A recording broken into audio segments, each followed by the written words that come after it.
I love lure fishing on rivers, but in a few days' time the river season will be over. It's actually an exciting transition for me because I've been lure fishing on rivers for a couple of months now, trying to make the most of it before the season closes, and now it's time for me to fish other types of venues, and I enjoy the change of venues, moving from rivers onto canals and still waters as well. So today I'm going to talk you through some of my top tips for fishing on canals and still waters during the close season on rivers, and some of the tactics and techniques I use to target predators in canals all around the country.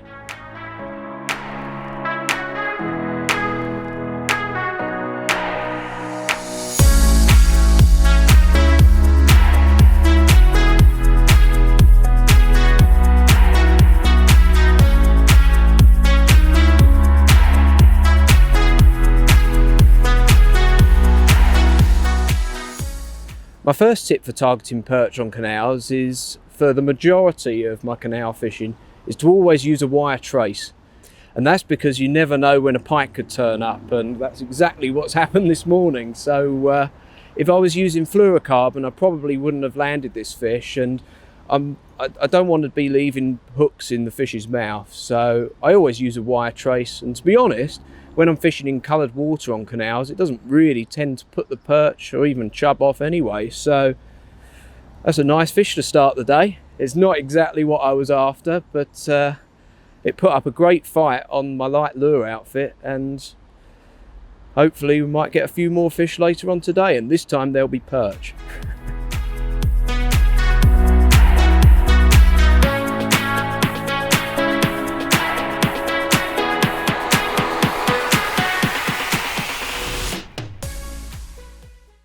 One of the most likely looking places that you'll find fish on canals are right in the margins, especially if it's deep, and especially if you have other obstacles such as overhanging bushes and roots in the edge as well. They're features that will really attract fish.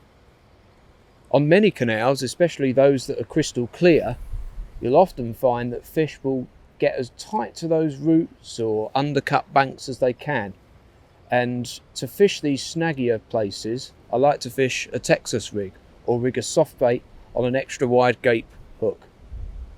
What this allows me to do is cast the lure right into the snags, and it gives me more confidence casting to places where if I was using something like a jig or a crankbait, it would be a pretty dangerous place. There's a chance that I might not get the lure back, whereas with the Texas rig, you can see here that the way that the soft bait is mounted on the hook allows me to pull through any bits of branches or any underwater obstructions. What happens is when the fish takes the soft bait, it pushes down and it exposes the hook point, and that's how you set the hook.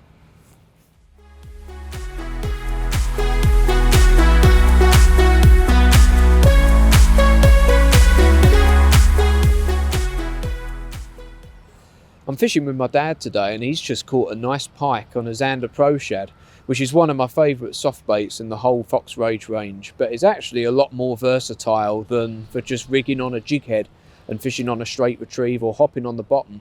It also works really well when rigged on an offset hook, so for Texas rigging. And what you can do is you can rig it on the side like this. The zander pro shad has a very deep body, and if I was to rig the offset hook through the deeper part of the body like this, when a fish takes the lure, because of the amount of soft plastic that the hook has to penetrate through, I probably wouldn't get as good a hook set.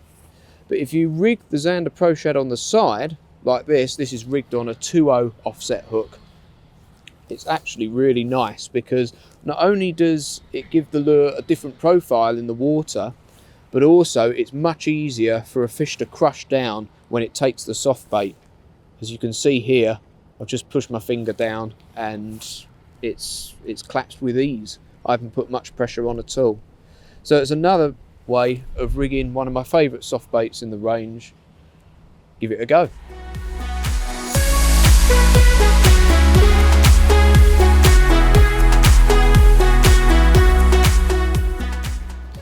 Canals are absolutely packed with features. Many are visible, so for example bridges, moorings, overhanging bushes, And many aren't visible as well, they're submerged by the water. So for example, the main channel that runs through a canal and the drop-offs where you have the shelves either side of that main channel, they're all worth a go.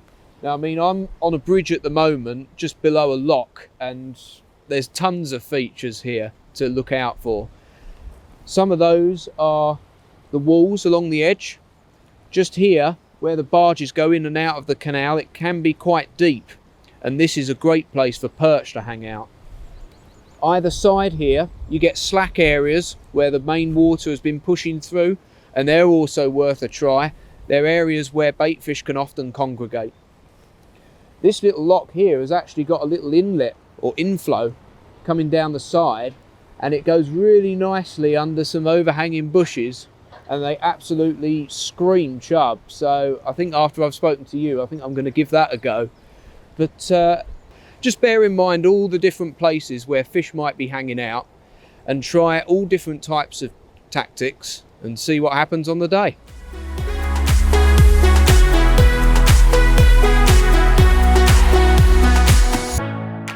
So far this year we've had some really unsettled weather. I mean, it's literally not stopped raining, and it's been really, really windy too. And my next tip is a little bit about what tactics to use in windy conditions, because a lot of the canals that I fish are in quite open areas and the wind can really pick up. I mean, the canal we're fishing on today is quite open, and the forecast for today is that the wind is going to be gusting up to 44 miles an hour later on. So there are a series of tactics that I like to bear in mind for fishing when the wind really gets up, so I can feel what's going on. If you're fishing something like a jig, even on a fairly heavy jig head, the bow in the line sometimes is so great that sometimes you struggle to detect bites, or even worse, miss the bites. So some of the tactics I like to use in windy weather are crankbaits. So what you can do with these is cast out, and because you're fishing them on a straight retrieve, you can feel the vibrations of the crankbait as it's being pulled through the water, and you can also feel it bump in the bottom as well. So you've got constant contact, you can feel what's going on all the time. Other lures that I like to use in windy conditions are spinnerbaits and chatterbaits. So spinnerbaits have obviously got 1 or 2 blades on the V-shaped wire that are really easy to feel when you're fishing on a straight retrieve. And then if I want to fish lures close to the bottom, a chatterbait is often a really good bet. Because of the flat-faced blade on the front of the jig head, when you're pulling it through the water, it really makes the rod tip vibrate very similarly to a crankbait. So you're constantly feeling what's going on at any one time. So they're the kind of tactics that I like to use when the wind's really up and I want to feel what's going on so I don't miss any bites that I get.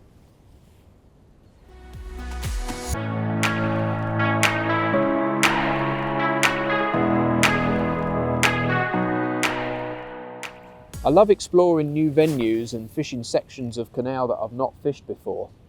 And a good way of checking out places that are likely looking spots that would hold predators such as pike and perch and zander is by looking at match reports from fishing clubs. So if you go onto the club's website for the stretch that you want to check out, whether it's a day ticket, club venue, what you can do is go onto their website, and often they'll have regular match updates. And what I like to do is check to see where the latest matches have taken place and what's been caught. You can get a good idea of some of the fish that can be holding in different areas of the canal just by looking at match updates. When you read in the match reports, you will see that, guys have caught nice perch during the matches, and they're obviously great places to try as well. But also, if there are people that have had good bags of roach or chublets and other species, even bream as well, they're also good places to try, because normally where you find the bait fish, there's a good chance that you're going to find the predators as well. They're all things to bear in mind when you're looking at new sections to check out.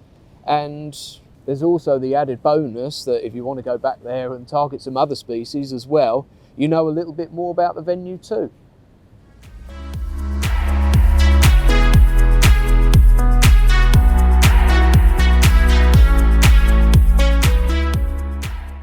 The great thing about lure fishing is that even if you have a spare hour or two during the day, you can pop out and get your fishing fix. It's a very light and simple style of fishing. I carry all my gear in a chest pack, my rod, my unhooking mat and my net, and I'm all good to go. Now, on a lot of fishing trips, I'll only fish for an hour or two, so it doesn't give you a great deal of time to cover lots of water, and there are certain tactics and techniques that I like to use to cover lots of water and find fish as quickly as I can, and one of those tactics is by fishing crankbaits. So there are 3 different types of crankbaits that I like to use for fishing on canals. The first of those is a floating crankbait, such as this Salmo bullhead. What happens is when I cast this out, it floats on the surface, and I often give the reel handle 2 or 3 quick turns to get the lure down, and then I just continue a steady retrieve until I start bumping the bottom. When I do start bumping the bottom, what I'll do is I'll often pause the crankbait and let it float up a few inches off the bottom just by pausing it for 2 or 3 seconds, and then I continue my retrieve again. It's almost just like fishing a jig really, but in reverse, as you're kind of hopping the crankbait along the bottom, and it can be a deadly tactic for targeting predators, especially perch. The next type of crankbait that I like to use is a suspending crankbait, so something like the Salmo slick stick.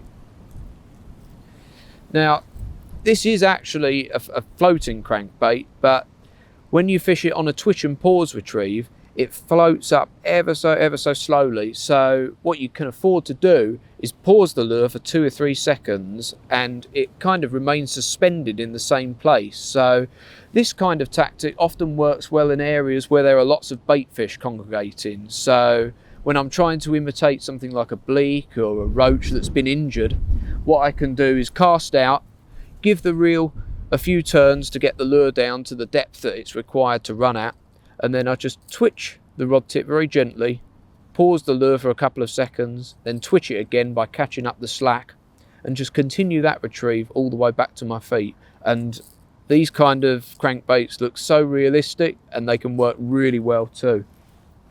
And then the other type of crankbait that I like to use, which I've actually been using more and more often, I didn't previously used to use them that much, are sinking crankbaits. So this is a sinking Salmo Hornet. With this style of crankbait, what I can do is cast out, again fish it on a twitch and pause retrieve, quite similarly to the Salmo slick stick. But if I want to fish somewhere that's a little bit deeper, I can get this down that bit further by actually counting down the lure so I can fish deeper in the water column. These are 3 styles of crankbaits that I really love to use on canals, and they're definitely worth having in your tackle box whenever you head out on any still water.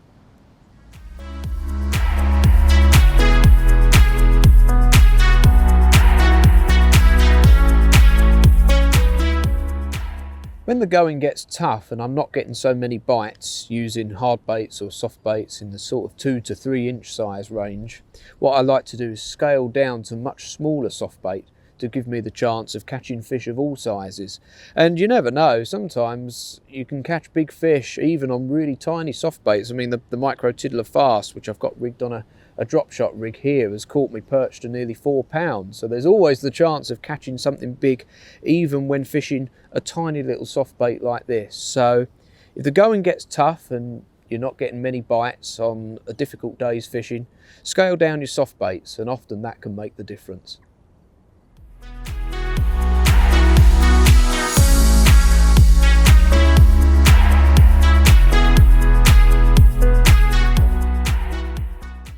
When fishing on canals, I like to keep an open mind when it comes to tactics and types of lures that I use on the day.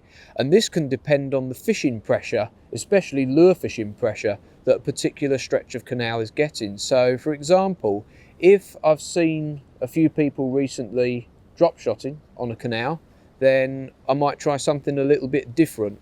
A tactic like a crankbait, for example. So something that the fish haven't been used to seeing. And that little change can sometimes make all the difference. So a different profile, a different action, movement, any of those factors can sort of switch the mood of a fish.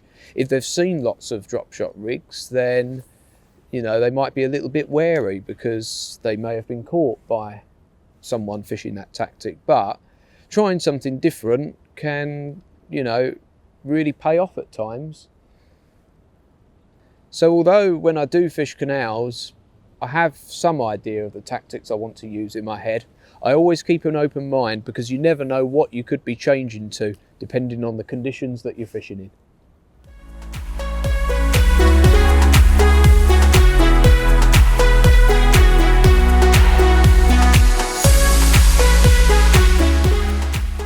Something that can often be overlooked when you're fishing on canals is approaching a new area to fish, somewhere with a high bank like the area I'm about to fish, or somewhere with a lot of bankside vegetation, and not extending the net handle. I always like to have the net handle extended as long as I can, because if I'm fishing somewhere with a high bank or a lot of vegetation, if I hook a fish, then what will happen is, if I haven't got that net handle extended, then I would be trying to get the net handle extended so I could actually reach the fish to net it. And if I'm faffing about trying to extend the handle and I'm trying to keep a tight line whilst the fish is thrashing around, it's an easy opportunity for that fish to come off. So it's good to get into the habit of extending the net handle before you start fishing a new area. There are hundreds of miles of canals crisscrossing the UK, and now that the rivers are closed for the next 3 months, it can be a great opportunity to try out your local canal for lure fishing for predators. So hopefully some of the tips that I've given you today will help you when you're out on the bank, and hopefully put a few fish in your net too.